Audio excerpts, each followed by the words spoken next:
नमस्कार, आप देख रहे हैं लाइट को न्यूज़। भारत में कोरोना वायरस संक्रमण के रिकॉर्ड 3,46,786 नए मामले सामने आए हैं। आज लगातार तीसरा दिन है जब 3 लाख से अधिक नए केस दर्ज किए गए हैं। केंद्रीय स्वास्थ्य मंत्रालय के मुताबिक पिछले 24 घंटों में संक्रमण की वजह से 2,624 लोगों की मौत हो गई है। नए केस आने के बाद देश में संक्रमण के मामलों की कुल संख्या 1,66,10,481 हो गई है। वहीं देश में अब तक कोविड-19 संक्रमण से 1,89,544 लोगों की मौत हो चुकी है। इस वीडियो में डॉक्टर रवि गोडसे से जाने कोवैक्सीन किन लोगों को लेनी चाहिए, किन लोगों को नहीं लेनी चाहिए। आइए सुनते हैं उनकी जुबानी। वैक्सीन का डेटा अब आ चुका है। अंतरिम विश्लेषण बहुत अच्छा लग रहा है। क्या ये आंकड़े सच्चे हैं? अगर वो सच्चे हैं तो क्या वो अच्छे हैं? क्या ये बुरे हैं? अगर ये बुरा है तो क्या ये खरा है? सब स्पष्ट कर दूंगा और अंत में कोवैक्सीन लेनी है या नहीं लेनी है वो भी बोल दूंगा। शुरू में जल्दी से बता देता हूँ, वैक्सीन अच्छी लग रही है, सेफ लग रही है, लेने में कुछ हर्ज नहीं है, लेकिन किन लोगों में लेना चाहिए उसके बारे में भी बात करेंगे। उसका जो अंतरिम विश्लेषण है वो इतना जल्दी कैसे आया? देखो, जब कोई वैक्सीन का तीसरे चरण में टेस्ट होता है तब वो ऐसा तय करते हैं कि इतने केसेस आने के बाद वो देखेंगे जो कोविड के केसेस है वो वैक्सीनेटेड लोगों में कितने हैं, प्लेसिबो लोगों में कितने हैं, और उससे उसका वो प्रभाव नापते हैं। लेकिन हमारे यहाँ महामारी इतनी जल्दी से फैल रही है, इसलिए उनको वो केसेस जल्दी मिल गए। उन्होंने जो एक्सपेक्ट किया था उससे पहले ही मिल गए और उसका उन्होंने डेटा विश्लेषण करके डाल दिया है। वो डेटा क्या कह रहा है? वो कह रहा है कि अगर आप दोनों डोज लेते हो कोवैक्सीन के तो आपको 78% प्रभाव है to prevent mild moderate COVID. It is 100% effective, 100% प्रभावी है सीरियस डिसीज रोकने के लिए, और ऑलमोस्ट 70% इफेक्टिव एसिम्प्टोमेटिक ट्रांसमिशन रोकने के लिए। अगर ये सचमुच ठीक है ना, तो फिर महामारी खत्म होने को आई। ये बहुत अच्छा डेटा है। लेकिन उसमें थोड़ा प्रॉब्लम क्या है? प्रॉब्लम ज़्यादा नहीं है। प्रॉब्लम इतना ही है कि ये जो डेटा है वो भारत बायोटेक ने डाला है।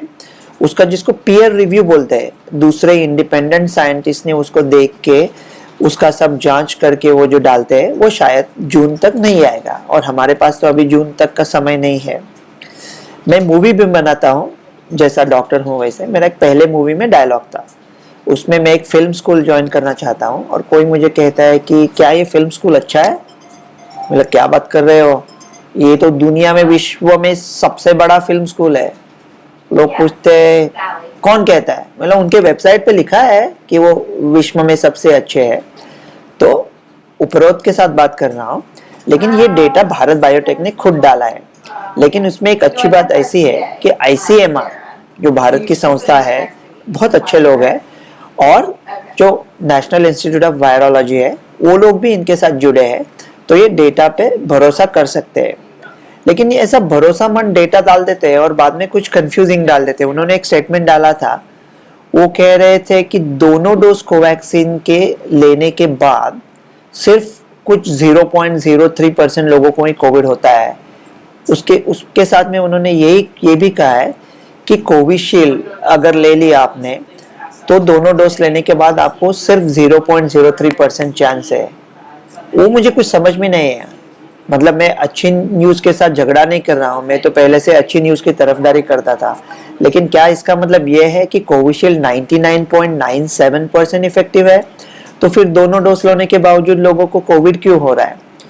वो सब छोड़ दो, मैं आपके क्वेश्चन का आंसर कर देता हूँ। अगर आपकी उम्र 60 के ऊपर है तो जो वैक्सीन जल्दी मिलती है वो ले लो।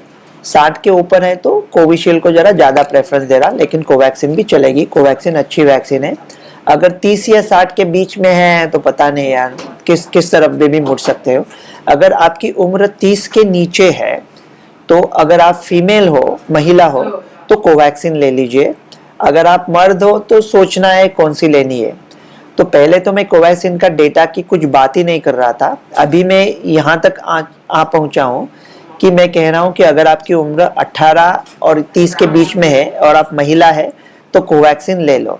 क्योंकि मैं तो डेटा की राह देख रहा था। आप कह रहे हो कि आपने तो हाथ ऊपर कर दिए, अभी मैं वीरू हूँ, आप सांबा हो, आप गन नीचे करो, मैं हाथ नीचे करता हूँ ना। मैं हाथ ऊपर करना आप पे मजबूर हुआ क्योंकि पीयर रिव्यू डेटा नहीं आया था।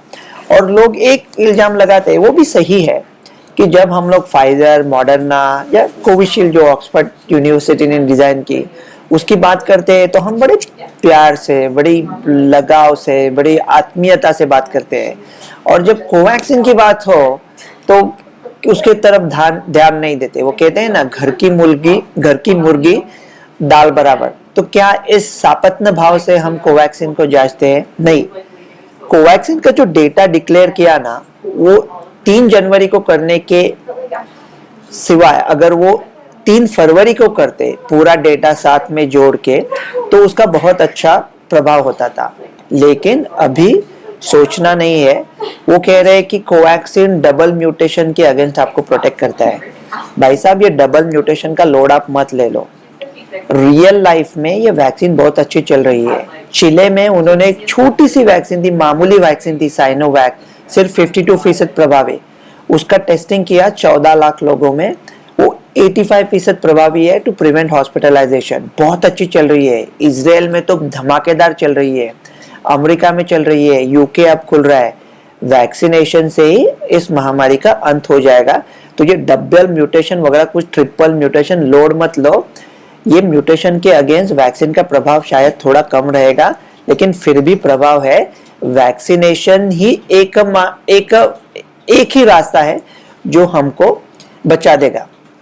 और अभी जो केसेस आए हैं, हम लोग डर रहे हैं, इसके पीछे भी छुपी एक अच्छी खबर है। ये सब केसेस आ रहे हैं, क्या आपने सुना है पिछले साल जिन किसको कोविड हुआ था, जिन लोगों को RT-PCR पॉजिटिव, क्या वो दूसरी लहर में एडमिट हो रहे हैं? अगर इसका जवाब नहीं है, इसका मतलब एक बार कोविड हो गया तो अब वो सब म्यूटेशन से भी बच रहे हैं, आपको वापस कोविड नहीं हो रहा है। ये बात अगर सच है तो हम लोग से दिन में 3 लाख केसेस आ गए।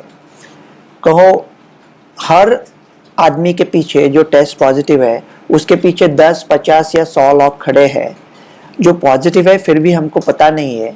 तो अगर 1-1.5 करोड़ लोग दिन में ऐसा है कि RT-PCR पॉजिटिव हो रहे हैं, कुछ भी करके अगर हमने इन लोगों को बचा दिया, हॉस्पिटल्स का लोड तो कम हो जाएगा लॉकडाउन से।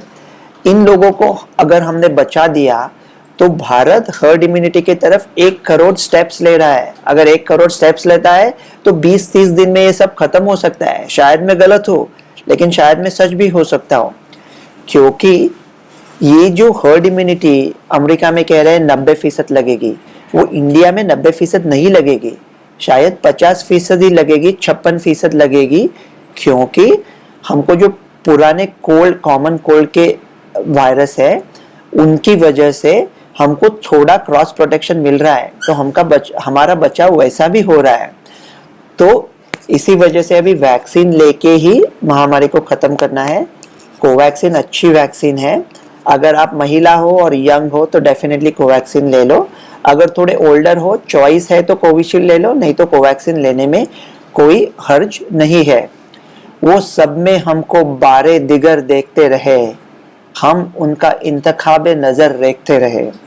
हम बेनियाज बैठे थे उनकी महफिल में, औरों की बंदगी का असर देखते रहे। क्यों करे संभालते हमें वो नाखुदा, जो खुद साहिल की आफियत से भंवर देखते रहे। आई सुबह तो बढ़ा बिजलियों का जोर, शब भर हम इंतजारे सहर देखते रहे। इस इंतजार का अब अंत होने वाला है, महामारी जल्दी खत्म होगी। जय हिंद।